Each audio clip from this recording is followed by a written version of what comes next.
Pasar Banyuwangi yang dulu ramai dengan tawa dan suara tawar-menawar kini berubah menjadi tempat yang penuh ketegangan. Para pedagang kecil menunduk setiap kali sosok tinggi besar dengan rambut gondrong dan jaket kulit lusuh itu melintas. Dialah Togar Gondrong, preman pasar paling ditakuti, penguasa bayangan yang menetapkan aturan sendiri. Tak ada yang berani melawannya.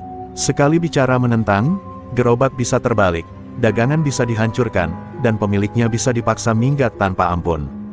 Togar tidak pernah datang sendirian. Di belakangnya, selalu ada 3 preman muda bertubuh kekar yang siap memukul siapa saja yang mencoba menolak. Mereka bukan sekadar pemalak, mereka adalah penjaga kekuasaan Togar atas wilayah pasar.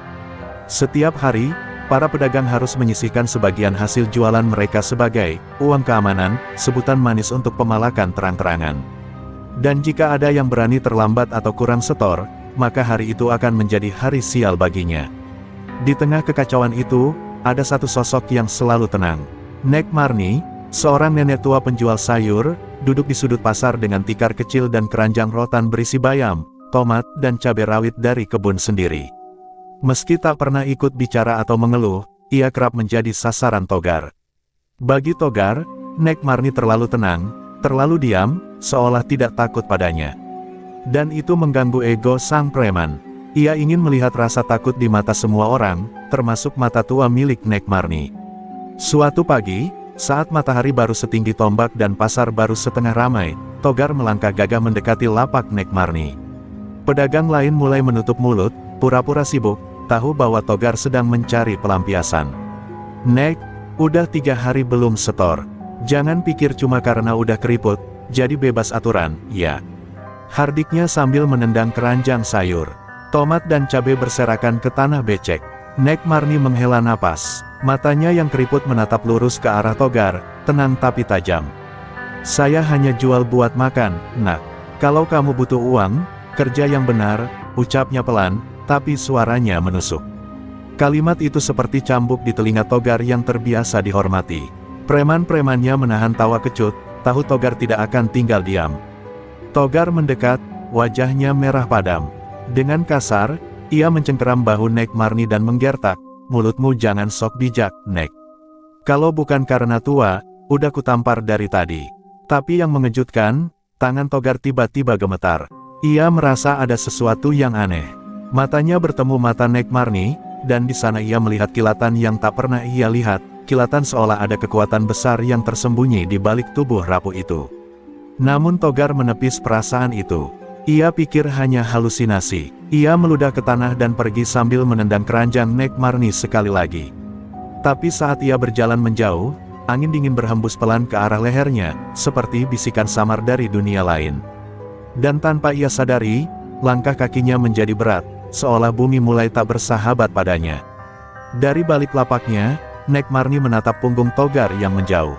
Di ujung bibirnya tersungging senyum tipis, bukan senyum kemenangan, tapi senyum dari seseorang yang tahu, jika waktu telah tiba, alam sendiri yang akan menegakkan keadilan.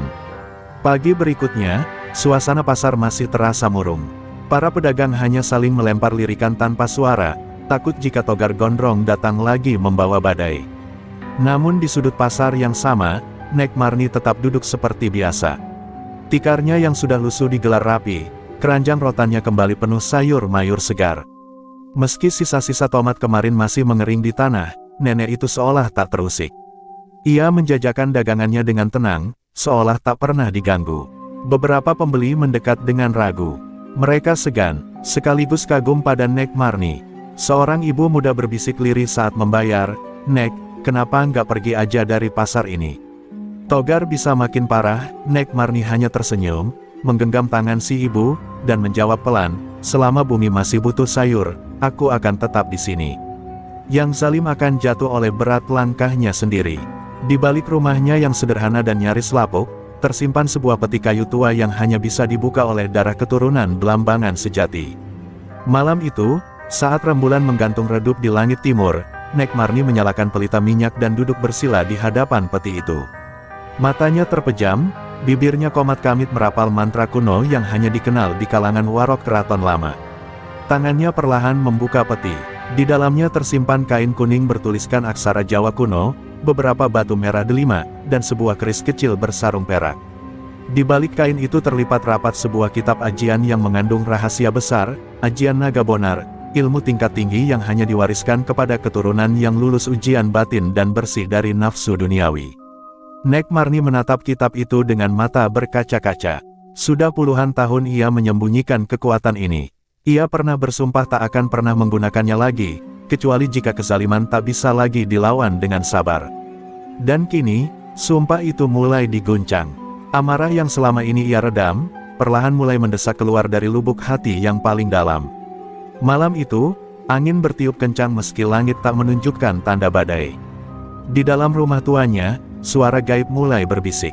Waktumu telah dekat, Marni, bangkitkan api naga, dan biarkan ia menari di tubuh para durjana. Mantra-mantra kuno kembali dilantunkan. Sebuah cahaya merah samar mulai membungkus tubuh Nek Marni. Urat-urat di tangannya tampak menghitam, dan udara di sekitarnya bergetar halus. Namun, bukan hanya Nek Marni yang gelisah malam itu. Togar Gondrong terbangun dari tidurnya sambil berkeringat dingin. Dalam mimpinya, ia melihat seekor naga raksasa bersisik merah menyala meringkuk di bawah pasar. Naga itu membuka mata dan menatap langsung ke arahnya. Nafasnya menghembuskan panas seperti bara api, dan suaranya menggema, "Kau telah membangunkanku, manusia congkak." Togar duduk terdiam, jantungnya berdebar tak karuan. Ia menatap keluar jendela kosannya, mencoba menepis mimpi itu sebagai bunga tidur. Tapi entah kenapa, ia merasa ada sesuatu yang sedang bangkit dari kedalaman tanah, dari masa lalu yang kelam. Dan ia, tanpa sadar, telah memanggilnya dengan keangkuhannya sendiri. Pagi itu, pasar Banyuwangi diselimuti udara gerah yang aneh.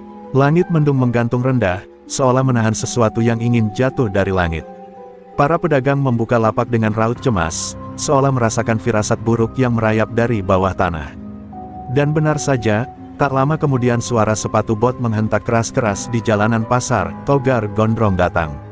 Namun hari ini, Togar tampak lebih buas dari biasanya. Wajahnya kusut, rambut gondrongnya tak disisir, dan matanya merah seperti kurang tidur. Mimpi tentang naga itu masih membekas di pikirannya. Ia datang dengan amarah tak terarah. Hari ini semua setor double. Yang protes, "Ku buat tidur di rumah sakit," teriaknya sambil menggebrak meja seorang pedagang buah. Para preman di belakangnya ragu, tapi tak berani menentang. Mereka tahu, bila Togar sedang dikuasai emosi, tak ada yang aman. Ia berjalan langsung menuju lapak Nek Marni, seperti dikuasai magnet tak kasat mata. Nek Marni masih di sana, duduk dengan tatapan teduh, seolah menantikan kedatangan badai. Tanpa basa-basi, Togar menendang keranjang sayur Nek Marni hingga isi dagangannya berserakan lagi. "Sudah tua, masih bandel. Kau pikir bisa seenaknya nggak bayar?" "Hah!" teriaknya sembari meraih seikat bayam dan meremukkannya. Orang-orang di sekitar hanya bisa menunduk, menahan marah dan takut. Tapi Nek Marni tetap diam. "Bilang sekarang, kamu mau bayar atau tidak?" bentaknya lagi, kali ini lebih keras. Ia menunjuk wajah Nek Marni, bahkan tangannya sempat menyentuh dagu sang nenek dengan kasar. Namun tiba-tiba, angin dingin meniup dari arah timur. Daun-daun beterbangan. Langit yang tadinya hanya mendung, kini berubah kelam seperti menjelang badai. Nek Marni perlahan berdiri. Tubuh tuanya tegak dengan cara yang tak wajar untuk perempuan seusianya. Matanya yang keriput menatap lurus ke mata Togar, dan suaranya terdengar sangat pelan, tapi menghentak bagai dentuman, "Nak, kau sudah melampaui batas.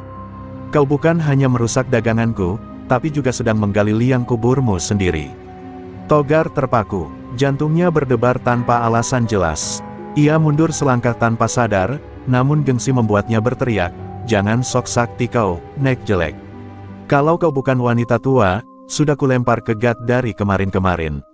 Tapi begitu ia mengangkat tangan ingin menamparkan, tangannya kaku di udara, seolah tertahan oleh kekuatan tak terlihat. Ia terhuyung mundur dan jatuh terduduk, wajahnya pucat seperti mayat. Pasar sunyi, tak seorang pun bersuara. Semua mata kini tertuju pada Nek Marni yang masih berdiri tegak, rambut putihnya ditiup angin, dan di belakangnya, bayangan samar seekor naga tampak menyelimuti tubuhnya, hanya beberapa detik, namun cukup membuat semua orang merinding. Togar merangkak pergi, meninggalkan sayur-sayur berserakan, dan untuk pertama kalinya, ia tidak bersuara. Togar Gondrong berjalan terseok-seok keluar dari pasar, tubuhnya gemetar, wajahnya pucat seperti ditampar arwah. Preman-preman yang mengikutinya hanya diam membisu, tak berani bertanya. Di dalam dada Togar, amarah berkecamuk, bercampur dengan rasa takut yang tak ia pahami. Ia merasa dipermalukan di hadapan banyak orang oleh seorang nenek tua yang seharusnya tak punya daya. Tapi bukan hanya itu, yang membuatnya tak bisa tidur malam itu adalah bayangan naga merah menyala yang muncul di balik tubuh Nek Marni. Sampai di rumah kontrakannya, Togar menghantam dinding, memecahkan kaca jendela dengan tinjunya. Apa-apaan itu tadi? Raungnya seperti orang kesurupan. Ia mencoba menyangkal semua yang ia lihat. Ia pikir itu ilusi, permainan sihir murahan, atau sekadar halusinasi akibat kurang tidur. Tapi hatinya tahu, ada sesuatu yang jauh lebih besar dari sekadar sihir. Ada kekuatan gaib yang baru saja menegur egonya yang selama ini tak tersentuh. Malam itu, ia memanggil Kakang Gembong, seorang dukun sakti hitam dari Alas Purwo yang dulu pernah membantunya mengambil alih pasar dari preman sebelumnya. Gembong datang dengan pakaian serba hitam dan kalung tulang ayam di lehernya. Saat Togar menceritakan tentang Nek Marni dan bayangan naga, wajah Gembong berubah tegang. Kau telah menyentuh garis warisan tanah Blambangan, Togar. Jika benar itu ajian naga Bonar, maka kau sedang berurusan dengan penjaga alam. Togar mencibir, aku nggak peduli itu ilmu apa. Yang penting aku harus buat dia tunduk. Pasar itu milikku, bukan tempat pertunjukan nenek sakti. Tapi Gembong tidak menanggapi sembarangan. Ia hanya menunduk, lalu berkata pelan, kalau kau memaksa, kau butuh tumbal, dan pemanggilan kekuatan lawan naga bukan perkara sepele. Tapi ada satu jalan. Di sebuah gubuk rahasia di pinggir hutan, Gembong mulai melakukan ritual. Kemenyan dibakar, darah ayam hitam diteteskan ke atas tanah, dan sesaji dibacakan dalam bahasa kuno. Togar duduk bersila di depan api, tatapannya membara oleh dendam. Ia ingin merebut kembali kehormatannya, meski harus menantang kekuatan yang tidak ia mengerti. Dalam hening malam, suara dari balik api terdengar lirih, naga dilawan dengan api. Bukan dengan nyali. Esok paginya, Togar kembali ke pasar, tapi tidak dengan tangan kosong. Ia membawa 2 orang preman dari luar kota, bertubuh raksasa dan bertato dari leher sampai pergelangan kaki. Mereka adalah tukang pukul bayaran, dikenal di kalangan gelap sebagai penjagal pasar. Pedagang-pedagang mulai panik, suasana pasar yang baru tenang, kembali tegang. Tapi yang paling dinanti semua orang, bagaimana reaksi Nek Marni. Nenek tua itu tetap duduk di tempat yang sama. Saat Togar datang menghampiri dengan 2 macannya, tak ada sedikit pun rasa gentar di wajahnya. Ia hanya berkata lirih, kau datang lagi dengan darah. Tapi bumi ini tidak menyukai darah yang tumpah tanpa sebab. Kau akan lihat sendiri bagaimana tanah menolakmu. Togar tersenyum dingin, lalu memberi isyarat kepada salah satu preman barunya. Mulai dari lapak ini, robohkan. Namun sebelum tangan preman itu menyentuh keranjang sayur Nek Marni, tanah di bawahnya berguncang halus, dan seekor ular besar bersisik merah muncul dari balik keranjang, memandang tajam dengan mata menyala. Preman itu jatuh terduduk dan menjerit seperti anak kecil, sementara Togar kembali mundur, kali ini dengan wajah yang benar-benar ketakutan. Ia mulai sadar, ia sedang membangunkan naga yang sudah terlalu lama tidur. Setelah kejadian ular bersisik merah muncul dari keranjang Nek Marni, pasar Banyuwangi berubah menjadi tempat bisik-bisik ketakutan. Banyak pedagang mulai percaya bahwa nenek tua itu bukan manusia biasa, melainkan titisan penjaga tanah Blambangan. Bahkan mereka mulai meletakkan bunga dan dupa kecil di sekitar lapaknya setiap pagi, berharap diberi perlindungan dari mara bahaya. Tapi bagi Togar Gondrong, semua itu hanyalah bentuk kelemahan. Di dalam dadanya, dendam kini menjelma menjadi bara yang siap membakar. Di markas kecilnya, Togar mengurung diri. Ia menolak makan dan tidur. Tatapan matanya kosong, tapi dadanya terus sesak seperti sedang dikejar waktu. Ia masih merasa dipermalukan, kali ini bukan hanya di hadapan manusia, tapi oleh kekuatan yang bahkan tak bisa ia pukul atau tendang. Ia menatap wajahnya di cermin dan menggertakkan gigi. Kalau aku harus jadi iblis untuk menaklukkan dia, maka aku rela.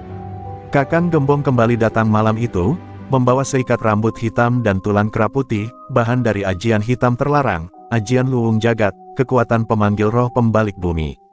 Kau sudah di ambang batas, Togar. Sekali kau melangkah, tak ada jalan kembali. Ilmu ini akan memberimu kekuatan untuk menghancurkan naga, tapi jiwamu tak akan utuh lagi. Togar tidak gentar. Ia hanya menjawab, aku tak butuh jiwa. Aku hanya butuh kuasa. Di tempat lain, Nek Marni bersila di depan api kecil dalam rumahnya. Di hadapannya tergelar kitab naga bonar, terbuka pada halaman yang berisi ajian penjaga tanah dan pemurnian hawa jahat. Waktunya hampir tiba, bisiknya. Kau telah membangkitkan naga dalam tidurku, Togar. Dan kau akan tahu, bahwa tanah ini bukan untuk dipijak oleh orang yang menyakiti sesama. Keesokan harinya, langit Banyuwangi mendung pekat meski belum musim hujan. Togar kembali muncul di pasar, namun kali ini tubuhnya tampak berbeda. Wajahnya pucat, matanya seperti berkilau hijau gelap, dan setiap ia melangkah, tanah seolah bergetar. Orang-orang langsung menyingkir, bahkan beberapa jatuh berlutut tanpa sadar. Ada aura kematian yang menyertai langkahnya, dan dua tukang pukulnya yang kemarin sudah kabur entah kemana, tak tahan dengan teror semalam. Togar berhenti di depan lapak Nek Marni yang seperti biasa duduk tenang. Sekarang giliranmu yang tunduk, Nek tua. Suaranya berat, nyaris bukan suara manusia. Tapi Nek Marni hanya menutup kitabnya perlahan, lalu berdiri. Bukan aku yang akan tunduk, tapi tanah tempatmu berpijak, ucapnya pelan. Dalam sekejap, suara, seperti gemuruh terdengar dari perut bumi. Tanah di bawah Togar retak membentuk pola lingkaran, dan dari retakan itu keluar asap putih yang dingin seperti kabut neraka.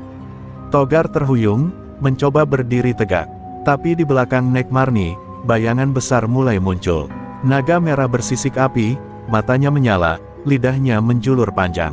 Para pedagang berlarian panik, namun tak satu pun dari mereka bisa mengalihkan pandangan dari duel yang akan segera terjadi, antara manusia yang menggadaikan jiwanya demi kuasa, dan wanita tua penjaga tanah yang membangkitkan naga dalam diam.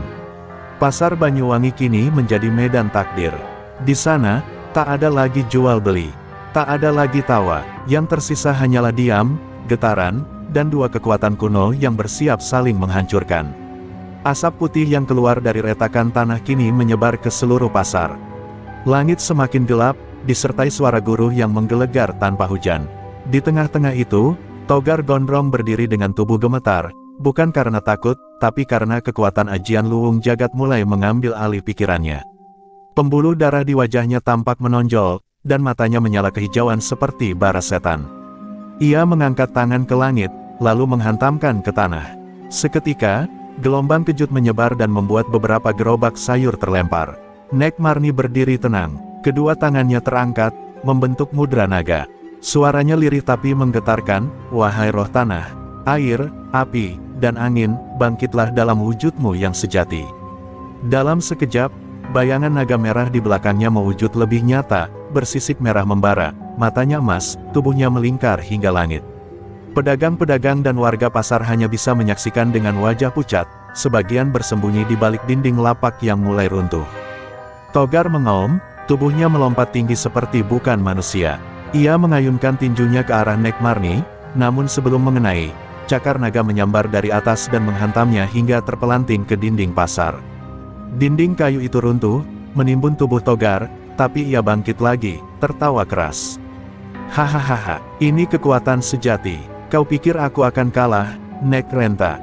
Togar mencabut sebilah keris pusaka berwarna hitam legam dari balik bajunya. Keris itu telah diritualkan oleh Kakang Gembong dengan darah perawan dan tulang kerbau alas. Ia menghunusnya ke udara, lalu menikam tanah. Seketika dari dalam bumi muncul sosok hitam pekat, bayangan raksasa berkepala serigala, lidah api berkobar dari mulutnya. Sosok itu adalah Jelangkung Jagat, pemangsa roh naga. Togar tertawa histeris, merasa telah memenangkan permainan ini. Namun Nek Marni tidak gentar. Ia menutup mata, bibirnya komat kamit melantunkan mantra dari kitab naga bonar. Naga merah di belakangnya terbang tinggi, lalu mengitari pasar dalam lingkaran cahaya. Udaranya berubah panas, tanah mengering, dan bayangan hitam Jelangkung Jagat mendesis marah. Pertarungan antara dua kekuatan kuno tak terelakkan. Mereka saling menerkam, saling membakar, saling menghancurkan di atas atap-atap lapak yang kini roboh satu persatu. Togar yang sudah kehilangan kendali, kini seperti dirasuki. Ia melompat ke udara, menunggangi Jelangkung Jagat, berusaha menusuk tubuh naga merah itu dengan kerisnya. Namun sesaat sebelum keris itu menyentuh sisik naga, api suci dari mata naga membakar keris tersebut, melelehkannya menjadi besi cair yang menetes ke tubuh Togar sendiri. Togar menjerit keras, lalu jatuh menghantam tanah. Nek Marni berjalan mendekati tubuh Togar yang kini terbakar sebagian. Ia menatap dalam ke matanya, lalu berbisik, "Aku memberimu banyak kesempatan, nak. Tapi kau memilih menjadi budak kekuatan gelap." Dengan satu gerakan tangan, tanah di bawah Togar membelah dan menelannya perlahan. Sebuah pusaran tanah menutup lubang itu, menyisakan bau tanah basah dan asap mengepul. Pasar Banyuwangi kembali sunyi. Naga merah melayang ke angkasa, lalu menghilang dalam cahaya. Para pedagang keluar dari persembunyian mereka, menatap Nek Marni dengan rasa syukur dan kagum.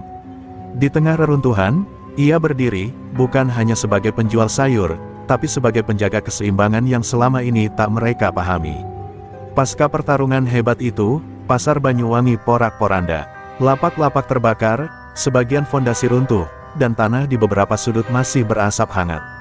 Para pedagang dan warga membantu satu sama lain memungut sisa barang yang bisa diselamatkan. Tak sedikit yang menangis menyaksikan mata pencaharian mereka hancur dalam sekejap. Namun di balik kehancuran itu, ada rasa lega, sebuah bayang-bayang kekuasaan yang selama ini menekan mereka akhirnya menghilang bersama tubuh Togar Gondrong yang ditelan bumi. Nek Marni duduk bersila di tengah pasar, dikelilingi abu dan sisa-sisa reruntuhan. Matanya menatap kosong ke tanah yang baru saja menjadi medan pertempuran gaib. Tangannya yang tua dan keriput menggenggam segenggam tanah, lalu ia taburkan perlahan ke udara. "Semoga ini menjadi akhir dari keserakahan," ucapnya lirih. Tapi dalam hatinya, ia tahu, kekuatan gelap seperti milik Togar tidak akan musnah begitu saja. Ia merasa, di bawah tanah yang diam itu, masih ada bara yang belum padam. Kabar tentang peristiwa di pasar Banyuwangi menyebar ke pelosok desa dan kota. Wartawan tak berani datang, tapi cerita menyebar dari mulut ke mulut. Sebagian tak percaya, menganggap itu mitos atau dongeng rakyat. Namun bagi yang melihat langsung, mereka tahu, itu adalah hari ketika naga bangkit, dan keadilan diturunkan oleh tangan seorang nenek tua penjual sayur. Di tempat lain, di sebuah gua gelap di kaki Gunung Raung, Kakang Gembong bersemedi. Kemenyan mengepul, dan bola matanya terpejam erat. Ia menyaksikan lewat mata batinnya bagaimana Togar ditelan bumi, bagaimana keris luwung jagat meleleh, dan bagaimana naga bonar menegakkan garis pelindungnya. Wajahnya murka. "Marni, kau pikir ini berakhir? Kau pikir naga itu tak bisa kulumpuhkan dengan ajian pamungkas?" Gumamnya dengan suara berat. Ia membuka peti tua di sudut gua. Di dalamnya terbaring topeng hitam bersayap, topeng yang konon hanya bisa dipakai oleh mereka yang rela menukar nyawa dengan kekuasaan penuh atas roh jahat.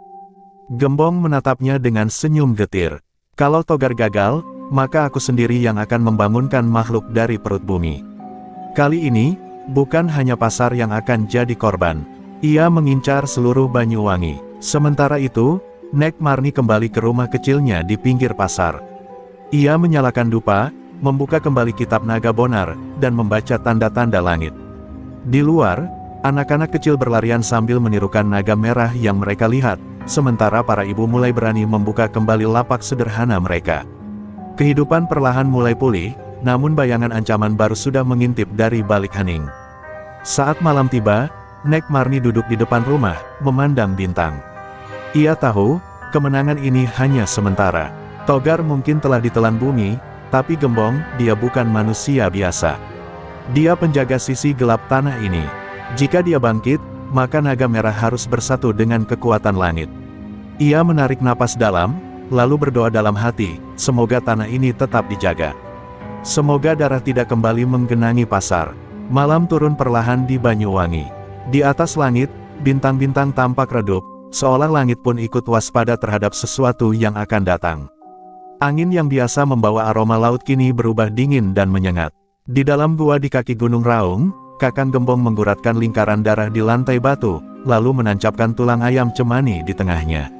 Suaranya menggema, "Roh-roh penjaga bumi yang tersesat, kini aku, pewaris topeng iblis, memanggilmu, bangkitlah dan bawa kutubmu ke tanah ini."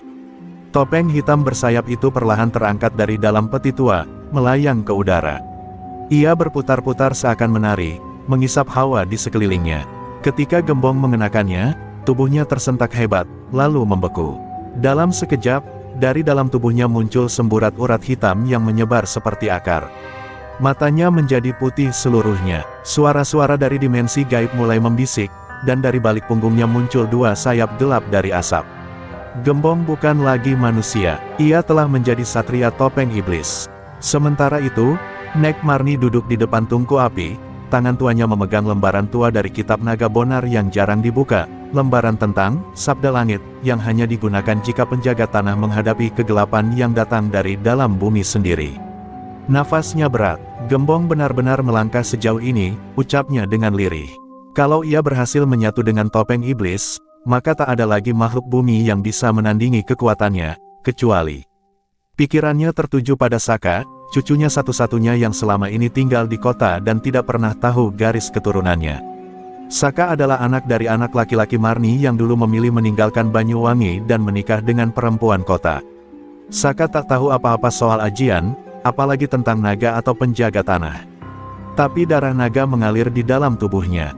Ia adalah pewaris dari garis merah, pemilik potensi roh naga perak yang hanya muncul satu abad sekali.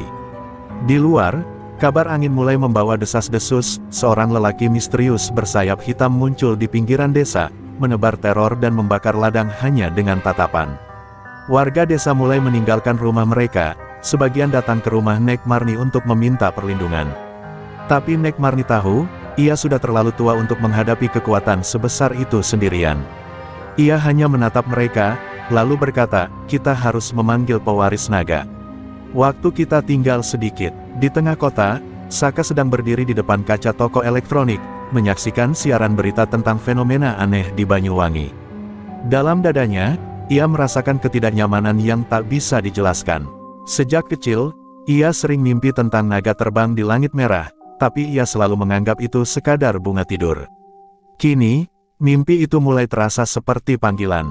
Ponselnya tiba-tiba berdering, nomor tak dikenal, tapi saat ia angkat, suara di seberang langsung membuat darahnya membeku. "Saka, ini Nek Marni.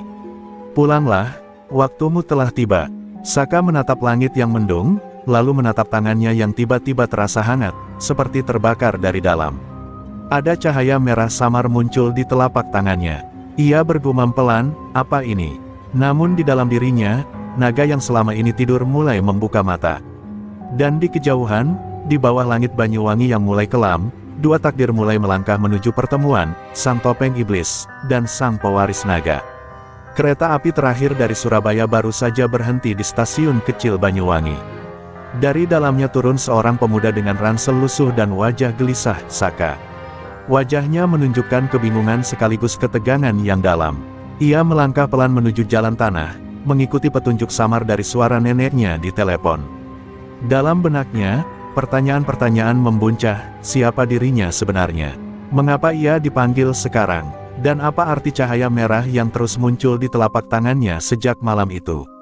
Di sisi lain desa, Nek Marni telah menyiapkan sesaji di altar kecil di belakang rumah. 3 batang dupa menyala, asapnya membentuk siluet seekor naga. Di tengah altar, kitab ajian naga bonar terbuka pada halaman yang telah lama tak disentuh, ritual bangkitnya darah pewaris. Saka harus dibangkitkan secara penuh, sebelum Gembong datang membawa kekuatan topeng iblis ke tengah desa, ucap Marni dengan suara lemah, namun penuh keyakinan. Langkah kaki Saka mendekat di tengah kabut.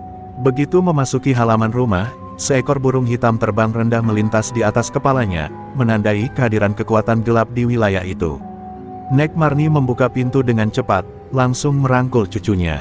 "Kau datang, Nak, tepat waktu." Saka hanya terdiam, matanya menatap altar, seolah ada sesuatu di sana yang menarik napasnya.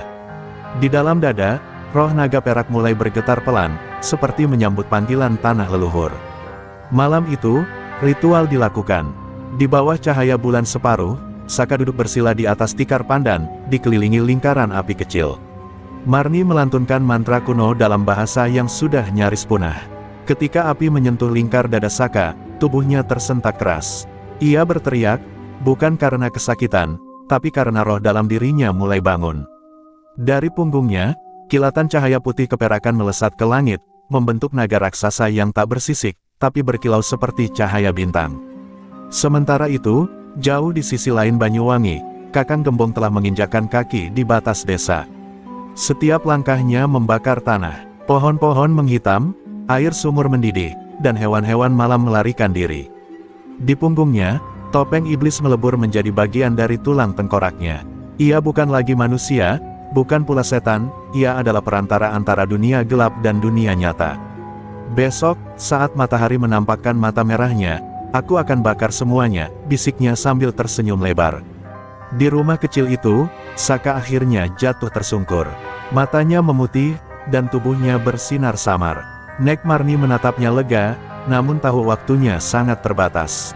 Saka kini telah siap, tapi dia belum tahu cara mengendalikan naga di dalam dirinya. Ia menoleh ke langit yang mulai bergemuruh, lalu berbisik, pertempuran sesungguhnya baru akan dimulai. Dan di Cakrawala, cahaya merah dan putih mulai beradu di udara, pertanda bahwa langit Banyuwangi sedang menyiapkan takdir besar, antara dua darah, dua ajian, dan dua kekuatan purba yang akan menentukan masa depan tanah ini.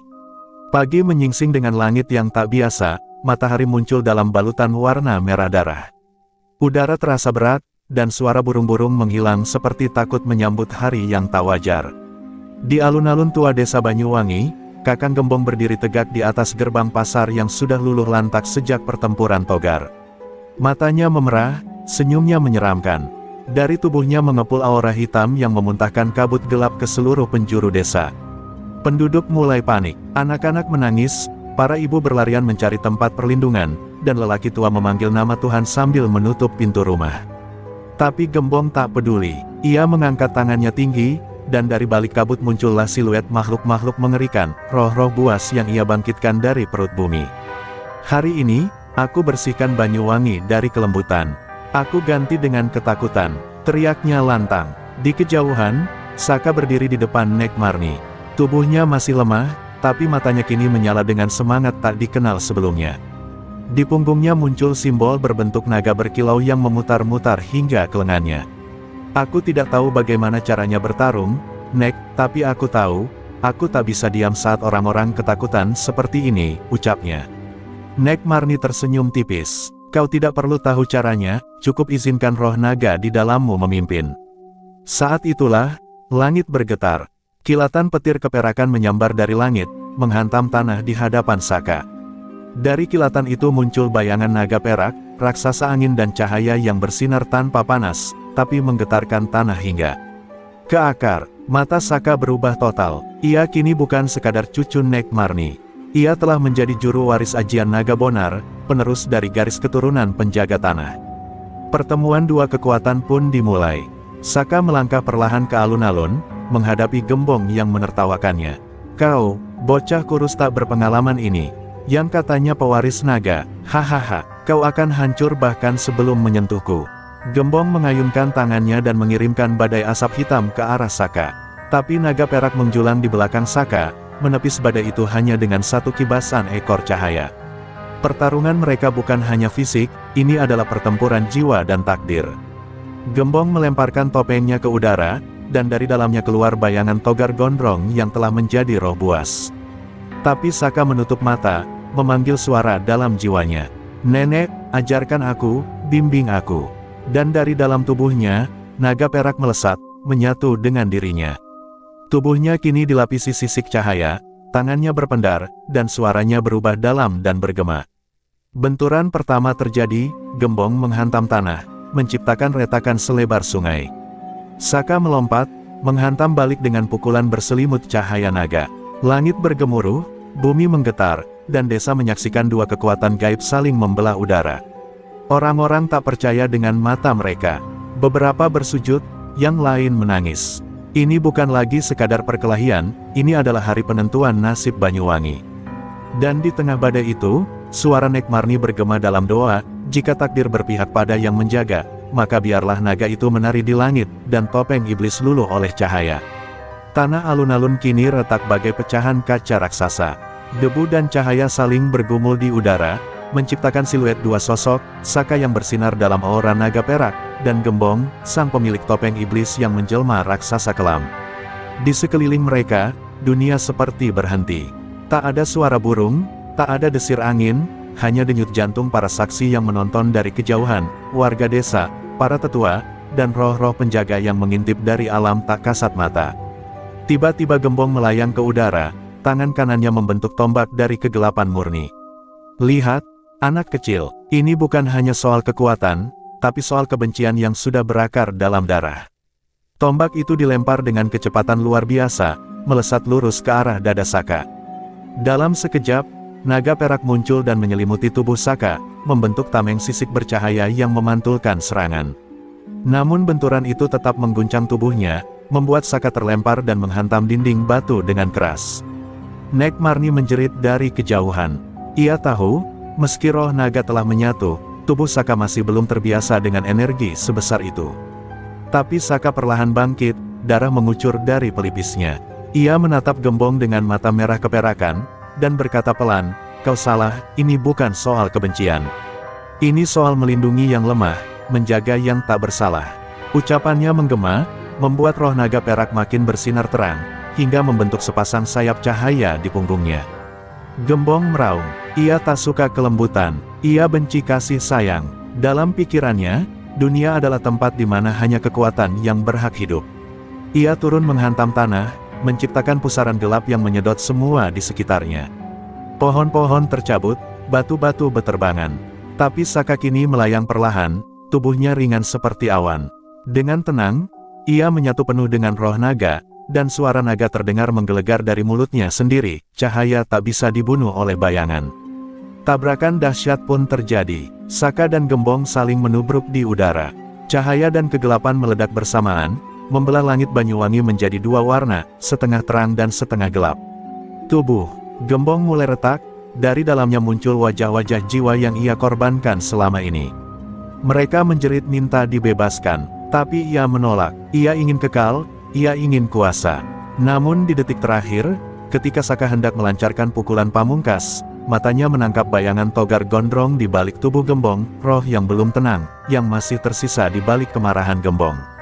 Saka ragu sejenak. Ia tahu, jika pukulannya salah sasaran, roh itu bisa terperangkap selamanya dalam kegelapan. "Nenek, apa yang harus kulakukan?" bisiknya, dan suara Marni menjawab pelan, meski tak terdengar oleh telinga, tapi terasa di hati Saka. "Lepaskan, Nak. Jangan bunuh, bebaskan." Maka Saka mengubah serangannya. Ia bukan menghancurkan, tapi menyucikan.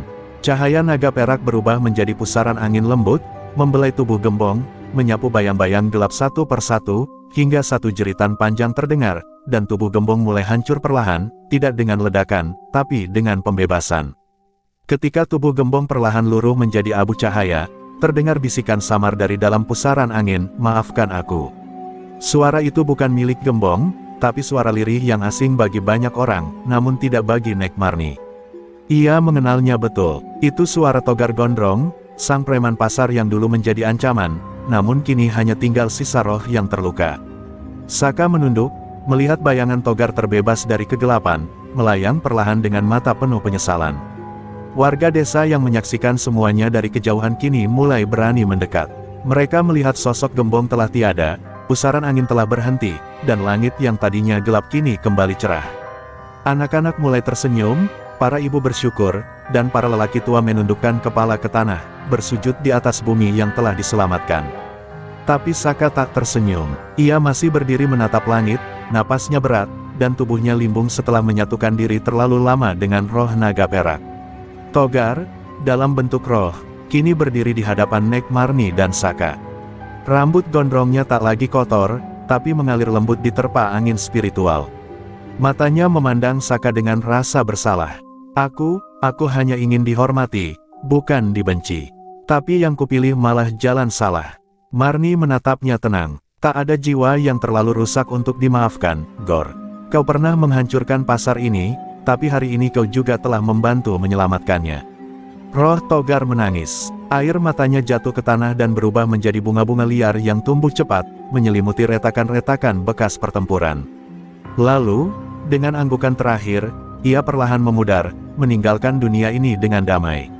Sebuah desa angin mengalir lembut, seperti bisikan terakhirnya, "Jaga pasar ini, jangan biarkan gelap kembali." Saka tersungkur ke tanah. Ia pingsan di pelukan Nek Marni. Tubuhnya menggigil, tapi tidak karena luka, melainkan karena raganya belum siap menampung kekuatan sebesar itu. Naga perak dalam dirinya telah mereda, kembali tidur, namun meninggalkan bekas tak kasat mata, garis cahaya di dadanya, berbentuk naga melingkar dengan mata merah menyala. Para warga mengangkatnya bersama-sama, membawanya ke balai desa seperti pahlawan pulang dari medan perang. Di tempat jauh, di puncak Gunung Raung, sepasang mata lain terbuka. Mata itu merah, tapi bukan milik Gembong. Sosok berjubah hitam dengan wajah ditutupi topeng kayu melihat ke arah Banyuwangi dengan senyuman miring. Naga Bonar telah bangkit, berarti waktuku juga sudah dekat. Ia mengambil keris kecil dari sabuknya dan menusukkannya ke tanah. Gunung bergemuruh pelan, sebuah kekuatan lama yang selama ini tersegel, mulai bangun dari tidurnya. Dan malam pun turun, membawa ketenangan baru bagi warga pasar Banyuwangi. Tapi di balik langit, berbintang, sebuah gelombang baru ancaman telah mulai bergerak, menandakan bahwa perjuangan Saka baru memasuki babak berikutnya. Ajian Naga Bonar belum selesai. Karena di dunia ini, setiap cahaya selalu punya bayangannya sendiri. 3 hari telah berlalu sejak pertarungan hebat di alun-alun pasar Banyuwangi. Langit kembali cerah, burung-burung kembali bersuara, dan pasar yang porak-poranda mulai dibenahi warga secara gotong royong. Namun, di balik ketenangan itu, Nek Marni merasakan sesuatu yang ganjil. Setiap malam, ia mendengar bisikan dari arah utara, bisikan tua, dalam bahasa kuno yang hanya dikenal oleh para penjaga ajian. Ia tahu, ini bukan pertanda baik. Hawa Gunung Raung berubah. Angin dari sana terasa dingin dan membawa bau tanah basah bercampur darah lama. Sementara itu, Saka masih terbaring di balai bambu rumah Nek Marni. Luka di tubuhnya mulai sembuh, tapi luka di jiwanya jauh lebih dalam. Ia sering terbangun dengan napas terengah dan mata bersinar perak. Dalam mimpinya, ia melihat naga perak terikat rantai besi, berhadapan dengan sosok berjubah hitam bermata merah menyala yang berdiri di puncak gunung. Sosok itu tertawa dengan suara serak, dan setiap kali tertawa, naga itu kesakitan. "Siapa dia?" tanya Saka lirih di tengah malam. Tapi naga dalam dirinya hanya berbisik, dia yang dulu dikhianati cahaya. Desa kembali diguncang ketika seekor ular raksasa hitam tiba-tiba muncul dari dalam sawah di tepi pemukiman. Penduduk panik, berlarian menyelamatkan diri. Tapi sebelum ular itu sempat menyerang, tubuhnya membeku, lalu meledak menjadi abu hitam yang membentuk huruf aksara kuno di langit, "Akan kubalas ajian naga dengan kutukan kelam." Orang-orang gemetar. Mereka menyadari, musuh baru bukan hanya lebih kuat, tapi jauh lebih licik. Nek Marni memanggil tetua-tetua tua dari pegunungan. Mereka berkumpul diam-diam di gubuk bambu dekat hutan. Di situ terungkaplah bahwa penjahat baru itu bernama Ki Durjana, mantan murid dari guru besar yang juga menciptakan ajian Naga Bonar. Namun ia diasingkan karena menyalahgunakan ajian untuk menghidupkan ilmu hitam, ajian Geniwisa, ilmu yang bisa membakar jiwa tanpa menyentuh raga. Dan kini, Ki Durjana kembali untuk merebut hak atas warisan naga yang selama ini ia klaim sebagai miliknya. Saka akhirnya bangkit dari tidurnya.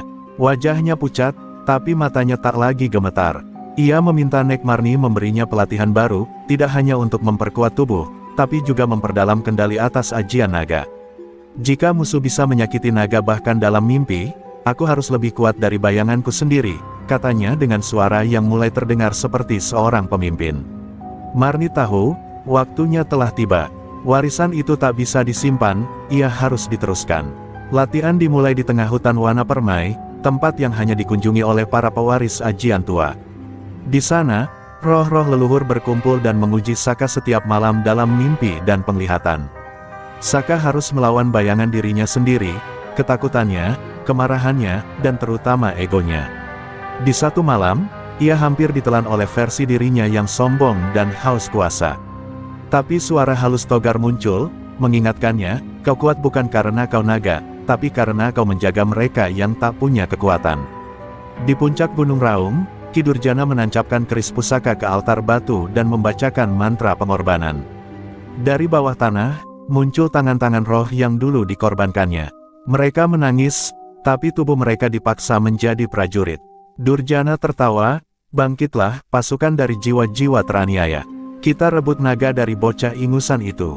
Malam itu, gunung memuntahkan asap hitam. Tanda perang baru telah dimulai. Langit Banyuwangi memerah saat malam datang lebih cepat dari biasanya. Di kejauhan, puncak Gunung Raung terlihat, memuntahkan asap hitam pekat, menjulang seperti cakar raksasa mencengkeram angkasa. Hawa panas mulai merayap ke desa, membuat anak-anak menangis gelisah, binatang ternak melenguh tak karuan, dan para tetua mulai menancapkan dupa dan menyalakan api suci untuk menahan gangguan roh. Nek Marni berdiri di atas batu suci, memandangi langit. Matanya berkaca-kaca. Ki Durjana benar-benar telah membangkitkan Geni Wisa, kutukan api jiwa.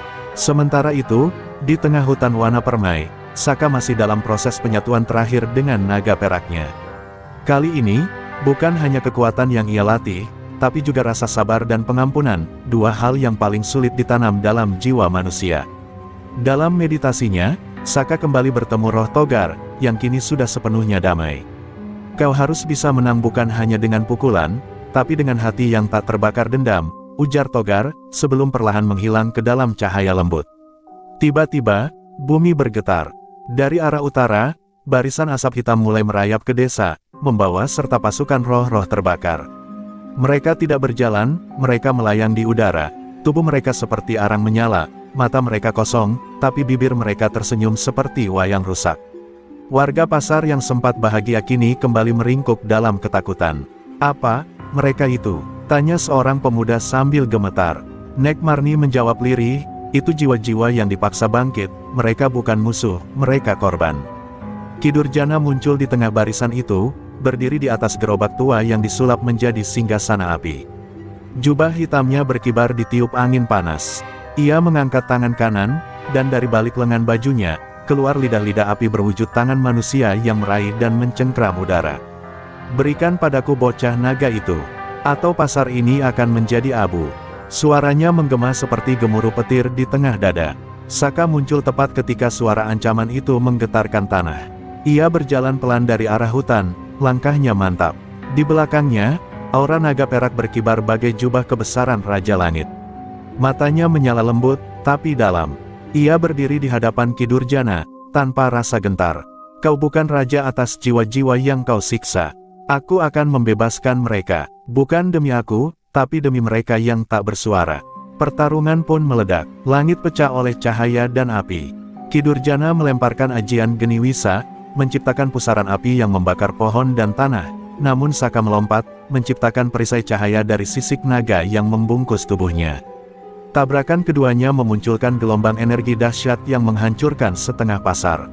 Warga berlari, tapi tetap mengintip dari kejauhan, mata mereka tak bisa lepas dari pertarungan dua ajian langka yang telah lama hilang dari sejarah tanah Jawa. Di sela-sela pertarungan, Saka menangkap pandangan mata para roh terbakar yang dikendalikan Durjana. Mereka tampak seolah menangis, memohon dibebaskan. Mereka tidak ingin bertarung, mereka disiksa, bisik Saka dalam hati. Maka ia mengubah taktik, tidak menyerang Durjana langsung, tapi satu persatu menyentuh para roh itu dengan tangan bercahaya. Setiap roh yang disentuhnya, berteriak, lalu menghilang dalam pelukan damai. Ki Durjana mulai kehilangan kendali. Amarahnya memuncak, dan tubuhnya mulai membesar, berubah menjadi iblis berkulit api.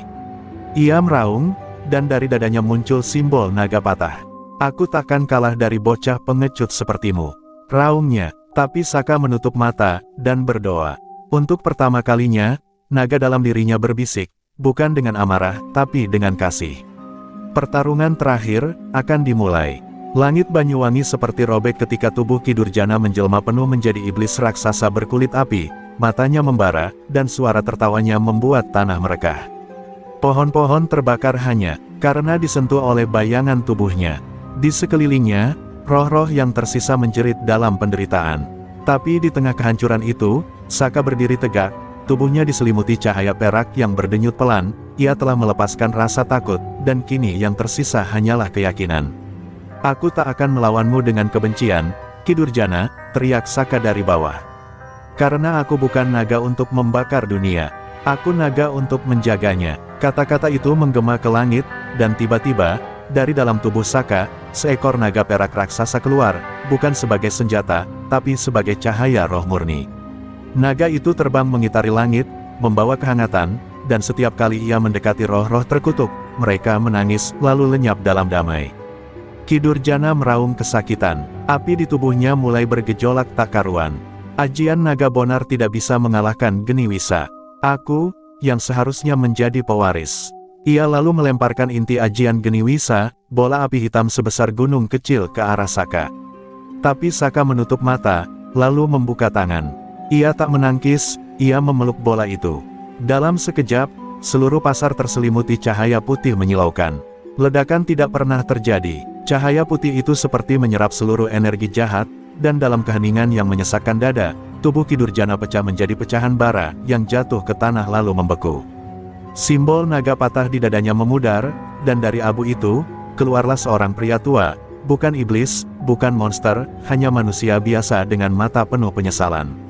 Ia menatap Saka untuk terakhir kali sebelum tubuhnya berubah menjadi bunga api kecil yang terbang ke langit. Warga pasar yang menyaksikan dari kejauhan mulai keluar satu persatu. Mereka melihat Saka berdiri sendirian di tengah bekas medan pertempuran, tubuhnya gemetar, namun wajahnya tersenyum lega. Nek Marni datang paling depan, memeluk Saka seperti seorang cucu sendiri. Kau tidak hanya menyelamatkan kami, Saka, kau menyelamatkan warisan cahaya yang hampir hilang. Air mata mengalir di pipi wanita tua itu. Hari itu, pasar Banyuwangi bukan hanya dibangun kembali, tapi diberkati ulang. Roh-roh yang dulu terikat kini benar-benar bebas. Di tempat jatuhnya Abu Durjana, warga membangun prasasti batu bertuliskan, di mana api pernah menguasai, di sanalah cahaya akan menyinari kembali. Pasar menjadi tempat ziarah dan pelajaran bagi generasi mendatang. Dan nama Togar Gondrong, meski dulu ditakuti, kini dikenang sebagai awal dari kebangkitan naga yang sejati. Saka tidak tinggal di pasar. Ia berpamitan, mengucapkan selamat tinggal pada Nek Marni dan warga yang telah menjadi keluarganya. Ia berjalan ke arah timur, menuju gunung lain, membawa ajian naga bonar bukan sebagai senjata, tapi sebagai pelindung. Sebab ia tahu, akan selalu ada bayangan di setiap penjuru tanah Jawa. Tapi selama masih ada satu orang yang berani menjaga cahaya, api manapun tak akan bisa menguasai dunia.